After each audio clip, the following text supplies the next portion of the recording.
7장. 자기 백성의 필요를 돌보아 주신다.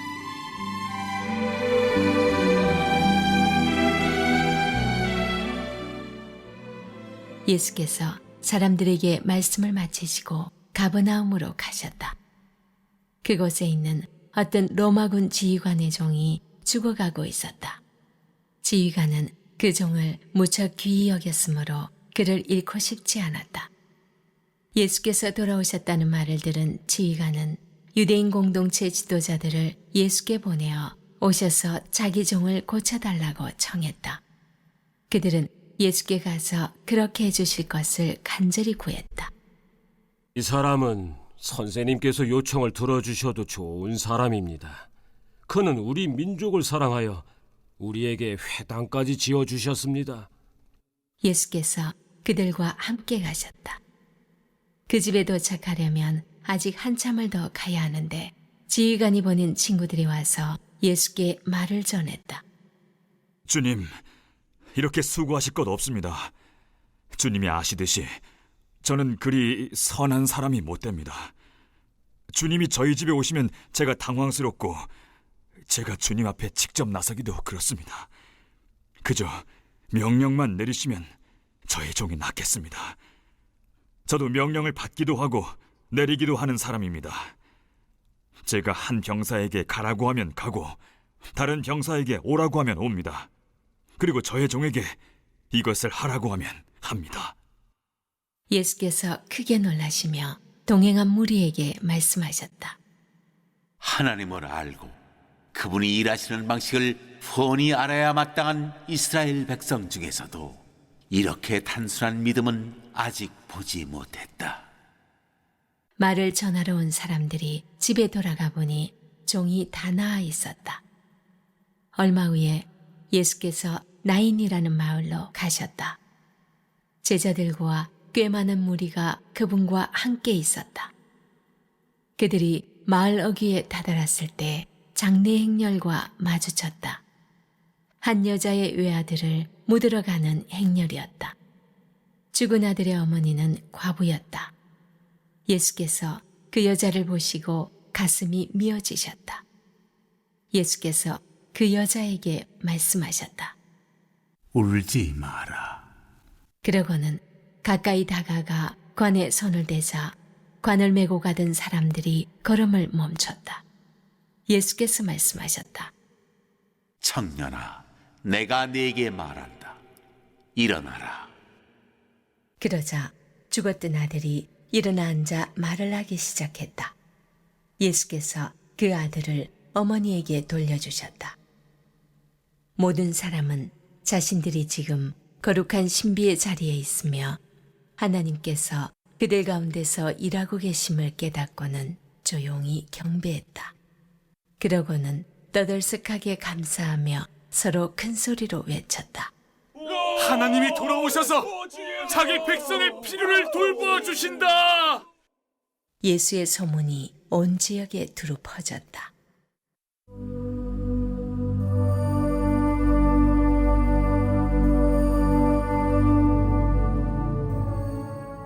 세례자 요한.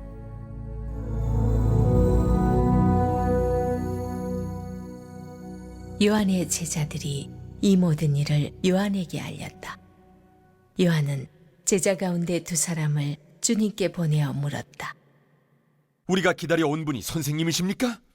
아니면 아직도 기다려야 합니까? 두 사람이 예수 앞에 와서 말했다. 세례자 요한이 우리를 선생님께 보내어 우리가 기다려온 분이 선생님이십니까? 아니면 아직도 기다려야 합니까? 하고 물어보라고 했습니다. 예수께서는 몇 시간에 걸쳐 질병과 고통과 악한 귀신으로 시달리는 많은 사람들을 고쳐주시고 눈먼 많은 사람들의 눈을 뜨게 해주셨다. 가서 방금 너희가 보고 들은 것을 요한에게 알려라. 눈먼 사람이 보고 저는 사람이 걷고 나병 환자가 깨끗해지고 귀먹은 사람이 듣고 죽은 사람이 살아나며 이 땅에 불쌍한 사람들에게 하나님의 환대와 구원이 베풀어지고 있다. 이것이 너희가 기대하던 것이냐? 그렇다면 너희야말로 복된 줄 알아라. 요한이 보낸 사람들이 떠나자 예수께서 요한에 대해 무리에게 더 말씀하셨다. 그를 보러 광야로 나갈 때 너희는 무엇을 기대했더냐? 주말을 쉬러 나온 사람이더냐? 아닐 것이다. 그럼 무엇이냐? 멋진 양복을 차려입은 교주더냐? 광야에서는 어림도 없다. 그럼 무엇이냐? 하나님의 메시지를 전하는 사람이냐? 맞다. 하나님의 심부름꾼이다. 너희 평생의 최고의 하나님 심부름꾼일 것이다. 그는 예언자 말라기가 말한 그 심부름꾼이다. 내가 내 심부름꾼을 앞서 보내어 내 길을 평탄하게 만들 것이다. 내가 너희에게 최대한 알기 쉽게 설명하겠다. 역사상 어느 누구도 세례자 요한보다 나은 사람은 없다. 그러나 그가 너희에게 준비시킨 천국에서는 가장 낮은 사람이라도 요한보다 앞선다. 요한의 말을 듣고 그에게 세례를 받아 천국에 들어온 평범하고 평판이 좋지 않은 사람들이 가장 분명한 증거다. 바리새인과 종교 관리들은 그런 세례를 거들떠보지도 않았고 자기보다 못한 사람들에게 자기 자리를 내줄 마음도 없었다. 이 세대의 사람들을 어떻게 설명할 수 있을까? 그들은 우리는 더 놀고 이야기하고 싶은데 엄마 아빠는 늘 피곤하고 바쁘다고 해요 하고 불평을 늘어놓는 아이와 같다. 세례자 요한이 와서 금식하니 너희는 그가 미쳤다고 했다. 인자가 와서 실컷 먹으니 너희는 인자가 술고래라고 했다. 본래 여론조사는 믿을 만한 것이 못 되지 않더냐. 음식 맛은 먹어보아야 안다.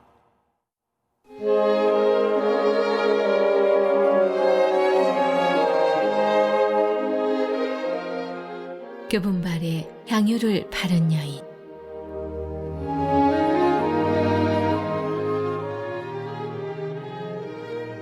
바리새인 가운데 한 사람이 예수를 식사에 초대했다. 예수께서 그 바리새인의 집에 가셔서 저녁 식탁에 앉으셨다. 마침 그 동네에 장녀인 한 여자가 있었는데 예수께서 바리새인의 집에 손님으로 와 계신다는 소식을 듣고는 아주 값비싼 향유 한 병을 가지고 왔다. 그 여자는 그분의 발치에 서서 울며 그분 발에 눈물을 쏟았다. 그리고 자기 머리카락을 풀어 그분의 발을 닦고 그 발에 입을 맞추고 향유를 발랐다. 예수를 초대한 바리새인이 그것을 보고는 혼잣말을 했다. 이 사람이 만일 내가 생각한 대로 예언자라면 자기의 비위를 맞추는 이 여자가 어떤 부류인지 알았을 텐데. 예수께서 그에게 말씀하셨다. 시몬아, 내가 너에게 할 말이 있다. 말씀하십시오. 두 사람이 은행가한테 빚을 졌다.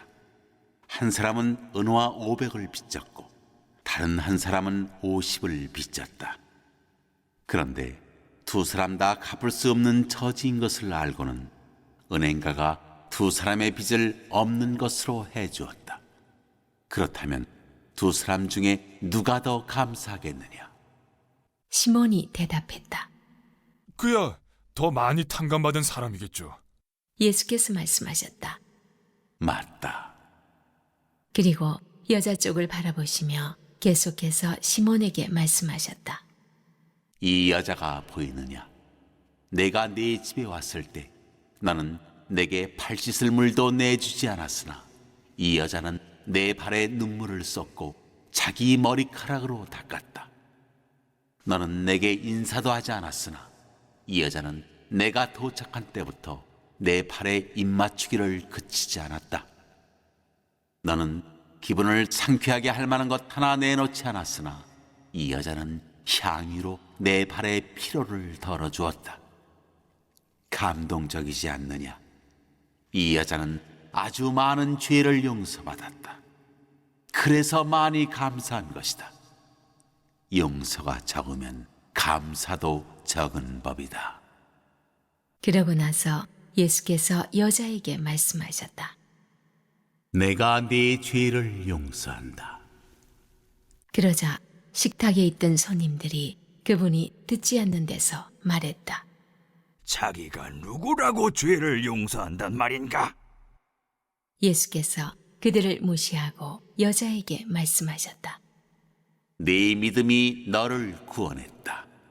평안히 가거라. 말씀을 실천하신 예수님, 예수님을 놀라게 한 백부장의 믿음, 아들 잃은 과부를 긍휼히 여기신 예수님에 대해 묵상해 보시기 바랍니다. 1절로 6절 상반절입니다. 예수님이 평지 설교를 마치신 후 가버나움에 들어가시는 장면입니다. 따라서 누가복음에서 예수님의 평지 설교와 이 단락은 연속 선상에 있습니다. 앞선 평지 설교에서 예수님 말씀하신 하나님 나라의 원리가 이 단락에도 적용되고 있죠. 이방인 백부장이 등장합니다. 그가 특별히 아끼는 종이 병들었습니다. 마태복음에 의하면 이 병은 중풍병인데 누가복음은 매우 위중하다고만 기록되어 있습니다. 백부장은 유대 장로들을 통해 예수님을 초청합니다.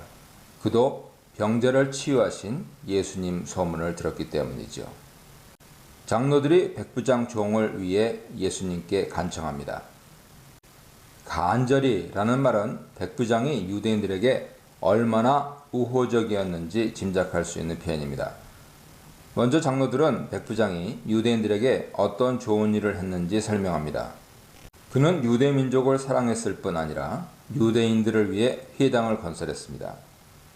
이러보면 그는 유대인들에게 단순히 호의를 베푼 것이 아니고 이방인 중에 있었던 하나님을 경외하는 사람, 스보메노이라고 하죠. 사도행전 13장 16절, 26절 보세요. 그런 사람으로 추측됩니다. 이런 종류 이방인들은 사도행전에 나오는데 고넬료도 그중 한 명이었죠. 베드로도 이방인과 교제하는 것을 꺼리고 이방인에게 구원이 임하는 것을 예상하지 못했지만 고넬료 사건을 통해서 예수님의 하나님 나라 원리를 체험합니다. 그러나 이 본문을 통해 베드로와 고넬료 사건이 있기 훨씬 전에 예수님은 이방인 구원 가능성을 이미 보여주시고 있는 것을 알게 됐죠. 따라서 이 장면은 앞으로 사도행전에서 펼쳐질 이방인 구원의 전초 사건입니다. 장로들을 통한 백부장 요청과 그를 향한 장로들의 칭찬을 들으시고 예수님은 그의 집으로 출발하십니다. 이방인 요청에 응답하신 예수님 모습을 볼 수 있죠. 물론 여기서 유대인의 반대는 보이지 않습니다. 오히려 유대인들이 적극적으로 이방인을 옹호하는 모습이 드러나죠. 하나님 나라의 우주적인 성격은 유대인들이 반대하는 세력뿐 아니라 그들이 칭찬하는 사람들까지 포함합니다. 누구든지 그리스도 안에서 믿음으로 반응하는 자는 하나님 나라 공동체에 들어갈 수 있는 것입니다. 6절 하반절로 10절입니다. 예수님이 백부장 집에 가까이 가셨을 때 백부장은 예수님이 자기 집에 들어오시는 것을 만류합니다. 두 가지 이유를 추측할 수 있는데요. 첫째, 유대인이 이방인 집에 들어가거나 이방인과 교제하는 것은 제의적 부정을 갖고 오기 때문입니다. 물론 전체 맥락에서 백부장은 하나님을 경외하는 사람으로서 유대인 율법을 잘 지켰을 수도 있지만 유대인만큼 철저하지는 못했을 것이죠. 따라서 그의 집에서 예수님이 그의 이방인 종들과 접촉할 수도 이방인 음식과 접촉할 수도 있었습니다. 백부장은 이러한 유대 전통을 알고 예수님을 배려했을 것입니다. 둘째, 백부장의 겸손입니다. 그는 예수님을 맞이하기에 자신은 부족한 자라 생각했습니다. 그래서 그는 예수님께 나아가기에도 또 예수님을 맞이하기에도 합당하지 않다고 생각했을 것입니다. 또한 이 구절에서는 백부장의 순전한 믿음이 돋보입니다. 그는 예수님 말씀만으로 자신의 종이 치유될 수 있다고 굳게 믿었습니다. 일반적인 상하 관계에서도 하인은 주인의 명령을 따르고 병사는 장교의 말을 듣는 것이 자연스럽죠. 따라서 모든 병과 어려움은 예수님의 주권 아래 있다는 믿음의 고백입니다. 예수님은 백부장 믿음에 놀라십니다. 누가복음을 통틀어 예수님이 놀라셨다는 표현은 여기가 유일합니다. 그만큼 예수님께서는 백부장 믿음을 귀하게 보셨다는 말이죠. 상대적으로 유대인 믿음을 안타깝게 여기셨다는 대조의 의미가 담겨 있습니다. 앞선 단락에서 유대인들은 주로 예수님을 반대하는 위치에 있었습니다. 그러나 이방인 백부장은 믿음으로 예수님을 맞이하고 예수님은 그의 믿음을 귀하게 보십니다. 11절로 15절입니다. 나인성은 나사렛에서 남동쪽으로 약 10km 정도 떨어진 지역인데요. 예수님이 그곳에 도착하셨을 때 수많은 무리가 예수님과 함께했습니다. 이때 예수님은 독자를 잃은 과부와 그 독자의 장례 행렬과 마주치십니다. 유대 사회에서 하나밖에 없는 아들을 잃었다는 것은 자식을 잃은 정서적 슬픔을 뛰어넘습니다. 왜냐하면 남성 중심의 고대 사회에서 남편도 없고 하나밖에 없는 아들도 없는 과부는 경제 활동이 불가능했을 뿐 아니라 모든 재산 상속에서 배제되기 때문이죠. 따라서 이 과부는 경제적으로, 사회적으로 철저히 고립된 가장 소외된 자 중에 하나가 되고 마는 것이죠. 이 독자는 그녀의 유일한 희망이었을 것입니다. 남편을 일찍 잃고 여러 가지 슬픔과 괴로움 속에 있었지만 아들로 인해 위로를 받았을 것입니다. 아들에 대한 모성적인 사랑과 희망도 있었겠지만 그에 못지않게 아들에 대한 사회적, 경제적 희망이 있었을 것입니다. 이 아들이 남편의 뒤를 이어 가정을 일으키고 가문을 번성시킬 것이기 때문이죠. 그런데 이제 그러한 독자를 잃고 망연자실하여 장례를 치르는 와중에 예수님 행렬과 마주했던 것입니다. 예수님은 그녀를 불쌍히 여기셨습니다. 예수님의 이러한 컴패션은 공관복음서에 자주 나타나죠. 누가복음은 나중에 돌아온 탕자를 향한 아버지 마음을 표현할 때 바로 이 단어를 사용합니다. 누가복음 15장 20절 보세요. 다시 말하면 예수님은 아버지 마음으로 이 과부를 측은히 여기셨습니다. 자식을 잃은 슬픔에 사회 경제적 소외에 한없이 낮아진 이 과부를 예수님이 불쌍히 여기신 것입니다. 그래서 마침내 그 아들의 관에 손을 대시고 아들을 살리십니다. 율법에서 시체에 손을 대는 것은 죄의적 부정을 가져오는 대표적인 사례입니다. 민수기 19장 11절 이어보세요. 그러나 예수님은 부정한 것에 영향을 받는 분이 아니라 오히려 부정한 것을 거룩하게 하시는 분입니다. 하나님 나라의 특징은 바로 부정한 것을 정결하게 만드는 것에 있죠.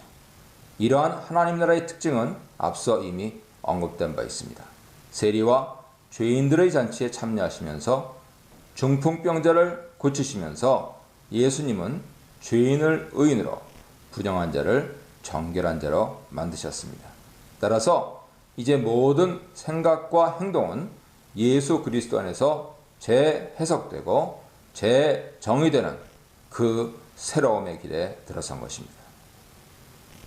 16, 17절입니다. 예수님이 과부 아들을 살리시자 세 가지 반응이 나타납니다. 첫째, 사람들이 두려워하며 하나님께 영광 돌립니다. 이는 예수님 기적을 통해 하나님 능력이 나타났음을 보게 되었기 때문입니다. 또한 이들은 예수님을 하나님 능력을 나타내는 선지자로 여겼습니다. 이것이 두 번째 반응이죠. 하나님께서 선지자이신 예수님을 통해 자기 백성을 살리셨다 믿었습니다. 예수님을 통해 하나님이 이스라엘에게 오셨다는 뜻입니다.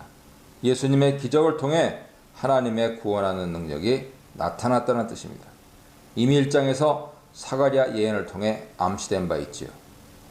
그리고 세 번째 반응은 그의 소문이 더욱 광범위하게 이스라엘 전역에 퍼지는 것입니다. 누가복음 7장 18절로 35절입니다.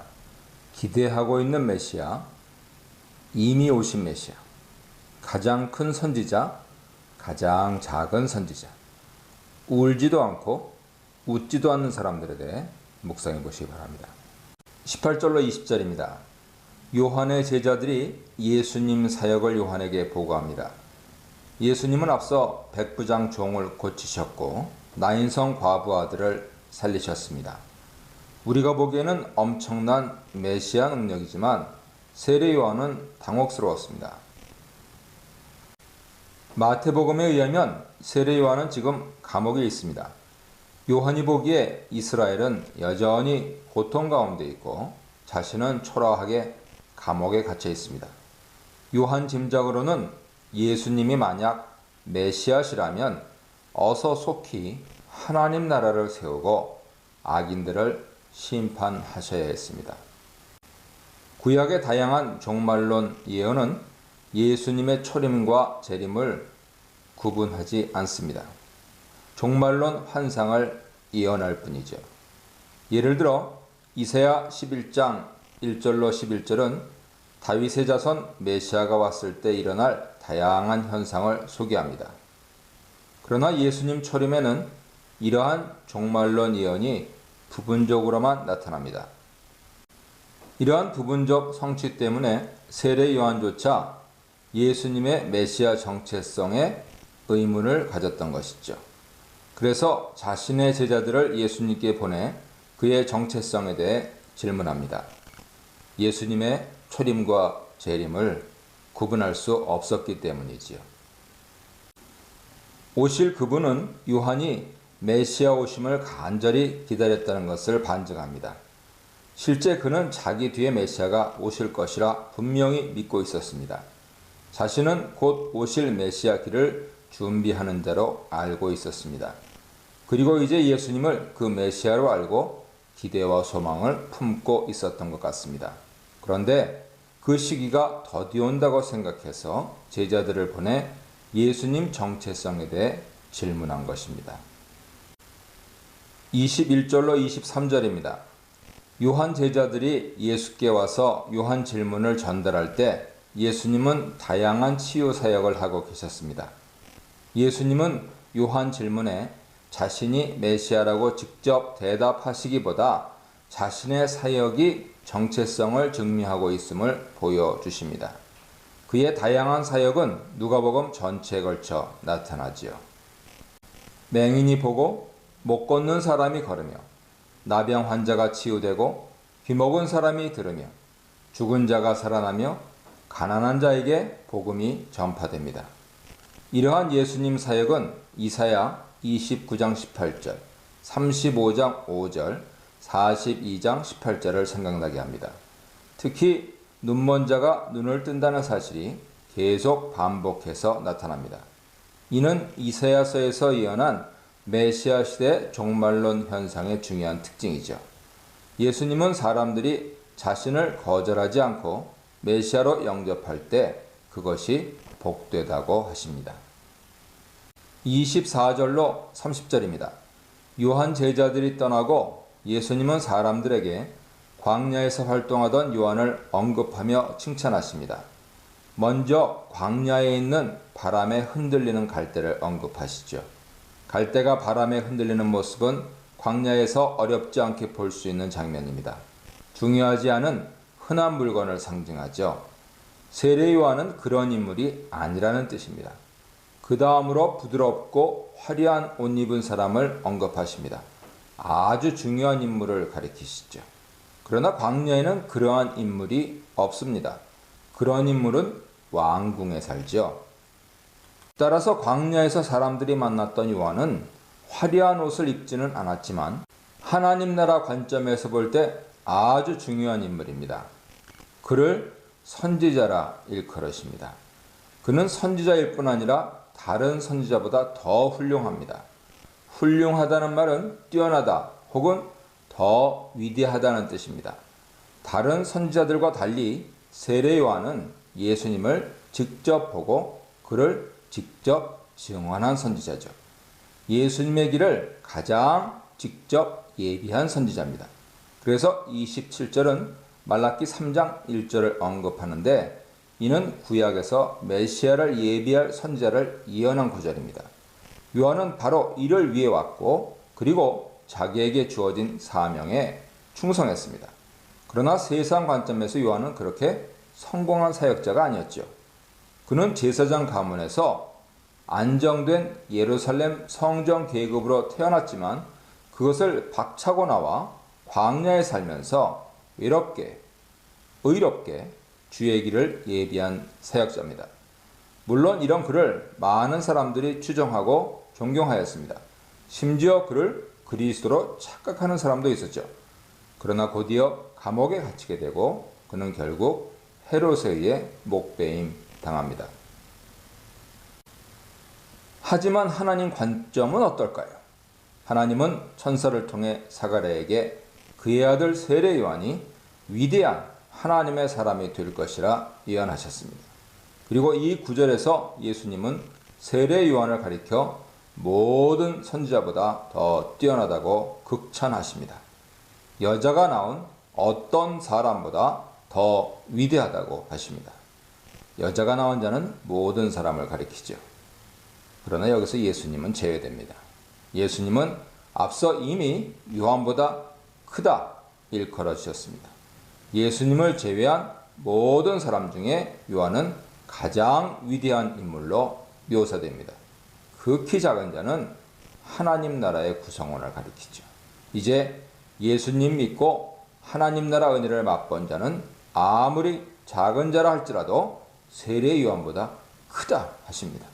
이는 세례 요한은 위대하지만 예수님 오시기 이전 사람이고 결국 성령 임재를 비롯한 하나님 나라 은혜를 온전히 경험하지 못했다는 뜻입니다. 요한은 예수님 안에서 완성된 하나님 나라의 충만한 은혜를 경험하지 못했습니다. 하나님은 요한을 보내셔서 먼저 회개하게 하셨죠. 많은 백성들과 세리들은 회개를 위한 하나님 부르심에 응답하였는데 이는 곧 하나님이 오르시다는 것을 증명하는 행위였습니다. 반대로 바리새인들과 율법 교사들은 요한의 세례를 거절했는데 이는 회개를 요구하신 하나님 뜻을 저버리는 행위였습니다. 31절로 35절입니다. 예수님은 결혼식이나 장례식에 빗대어 자신을 거절하는 부정적인 사람들을 책망하십니다.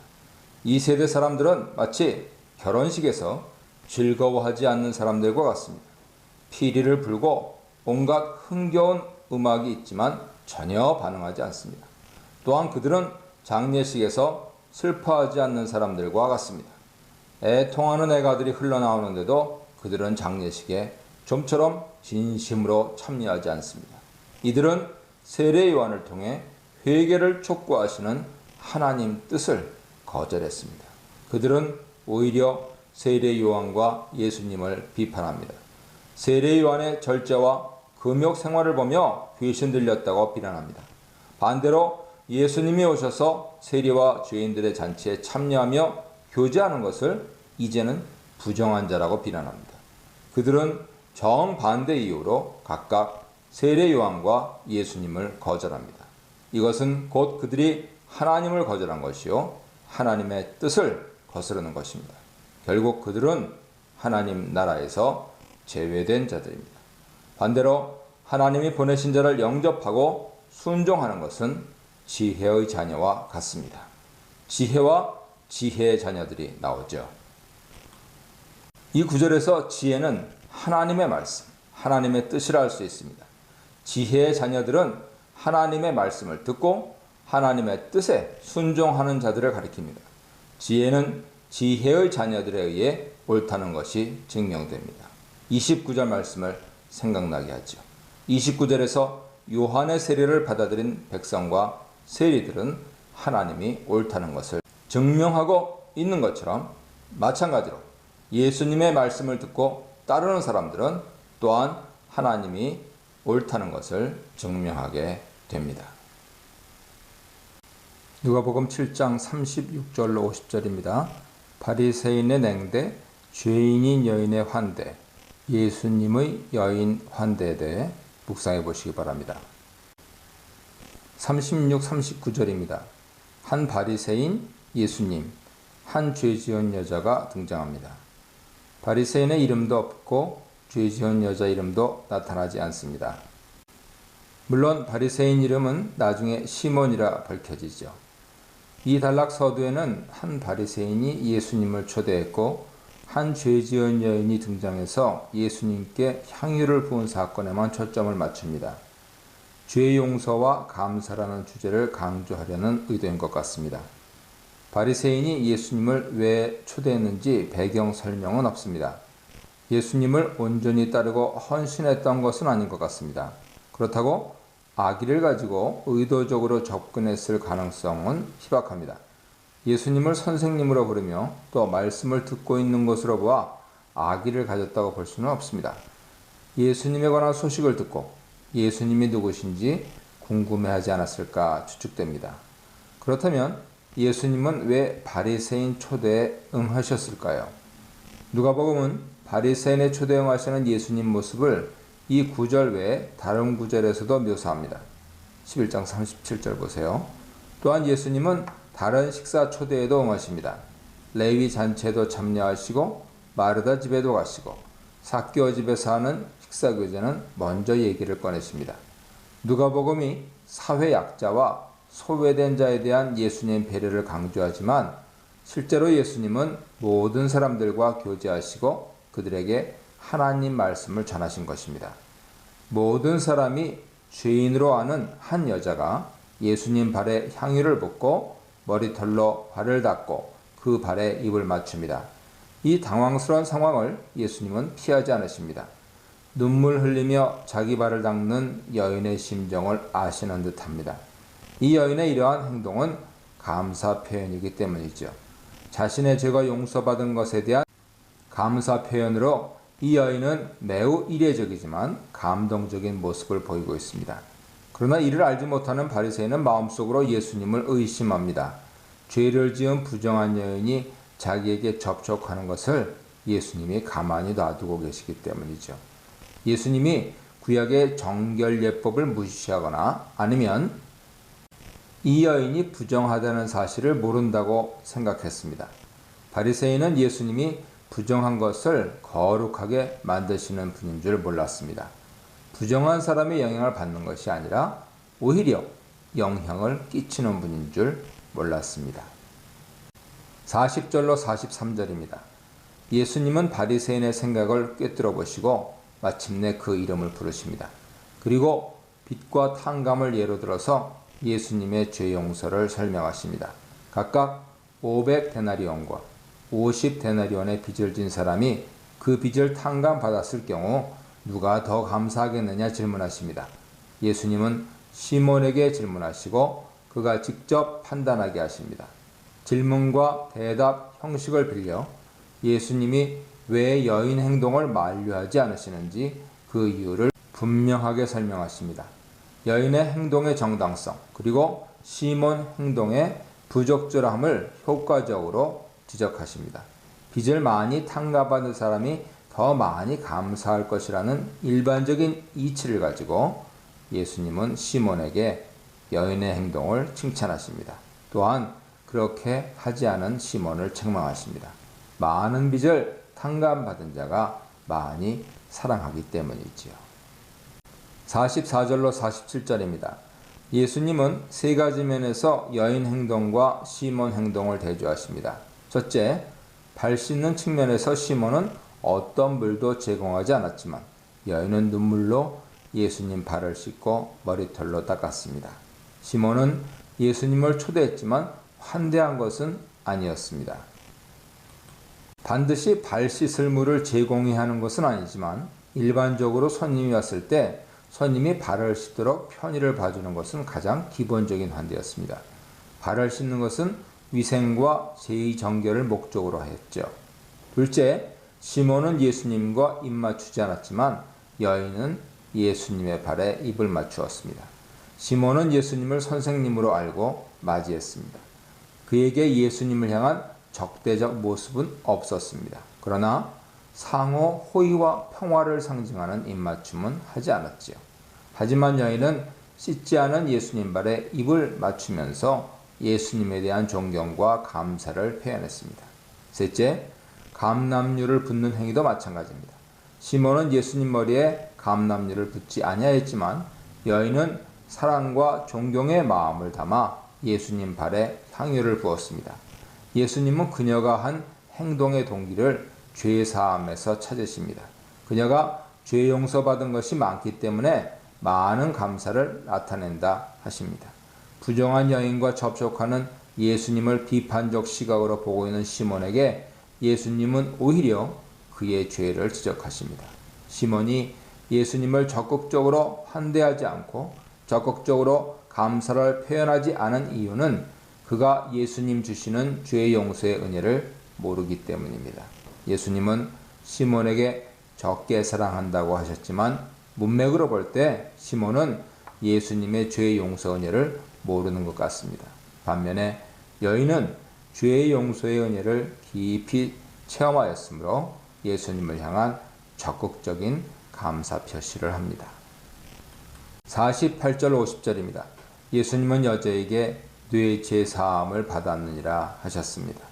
예수님은 신적 수동태를 사용하셔서 여인의 죄가 용서되었음을 선언하십니다. 예수님이 하나님을 대신하여 죄 용서를 선언하시는 분으로 자신을 나타내셨다고 볼 수 있죠. 또한 예수님은 완료형 동사를 사용해서 여인의 죄가 이미 용서되었음을 말씀하십니다. 이는 여인의 적극적인 행동이 죄 용서를 가져온 것이 아니라는 뜻이죠. 여인의 선한 행위가 예수님으로 하여금 그녀의 죄를 용서하도록 한 것이 아닙니다. 여인의 행동이 죄 용서의 근거가 아니란 말이죠. 본문이 드러내놓고 말하지 않지만 여인은 이미 예수님의 은혜의 복음을 통한 용서를 경험한 것으로 보입니다. 따라서 여인의 적극적인 감사 행동은 그녀가 죄 용서 받았다는 것을 증명하죠. 여인의 선한 행위는 그녀가 받은 구원을 증명한 것입니다. 바리새인들은 예수님의 죄 용서 선언을 이상하게 생각합니다. 아마도 큰 충격을 받았을지 모릅니다. 그리고 예수님이 누구신지에 대해 그들 마음속에 의문이 일어났습니다. 누가복음에서 죄 용서를 선언하시는 예수님 모습은 이미 5장 20절에 등장하죠. 누가는 이미 예수님의 신적 권위를 소개했습니다. 이제 이 구절에서는 7장과 관련해서 예수님은 죄와 부정에 물드는 분이 아니라 오히려 죄와 죄인을 정결하게 하시고 거룩하게 한다는 것을 나타냅니다. 예수님은 여인의 믿음을 칭찬하시며 평안히 가라 하십니다. 예수님은 분명히 그녀가 믿음으로 죄 용서 받았다 하십니다.